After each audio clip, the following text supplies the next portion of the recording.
স্কুলের ব্যাগে গেছি গা ওই 1000 আমার মা এই 3000 এই 5000 আজকে যাই দেখি কি অবস্থা, রোড কাটার কি অবস্থা একটু দেখি।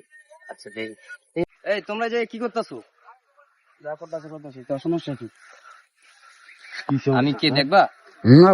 স্যার স্যার স্যার মাফ এই করে দিন স্যার। তোমরা খেলতাছো না? ভুলে গেছে স্যার। খেলতাছো? স্যার ভুলে গেছে। চলো আগে থানা চলাই, হ্যান্ডকাপ লাগাও। স্যার চলো এই তোমরা যে কাজ করতেছো সমাজ নষ্ট হইতেছে কিনা বলো? জি স্যার। নষ্ট হইতেছে? জি। তাহলে তোমরা এইসব কাজ করতেছো কেন বলো? স্যার ভুলে গেছে স্যার, কোনো সময় করবো না। তোমার বাপ মায় কষ্ট করে বড় করছে, করে নাই? করছে স্যার। এই জুয়া খেলার জন্য করছে? না স্যার। আর খেলবা? না স্যার। এত কষ্ট করে কামাই করে জুয়া খেললে কি ভালো হবে মানুষ? না স্যার। লাভ আছে? আর খেলবা? এই তোমাদের জন্য, এই অনলাইন জুয়ার জন্য এই যুব সমাজ নষ্ট হইতেছে। আজকের মতো তোমাদেরকে ছেড়ে দিলাম, ভবিষ্যতে যদি আর অনলাইন জুয়া খেলছো তোমাদেরকে আর ছাড় দিব না।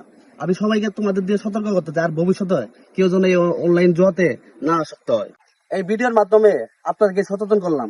আপনার ছেলে মেয়ে কি করতেছে না করতেছে ফোনে একটু খেয়াল করবেন। সবাই ভালো থাকবেন, সুস্থ থাকবেন। ভিডিওটা ভালো সবাই লাগলে share করে সতর্ক দিবেন। হবেন। সবাই সতর্ক হবেন ইনশাআল্লাহ।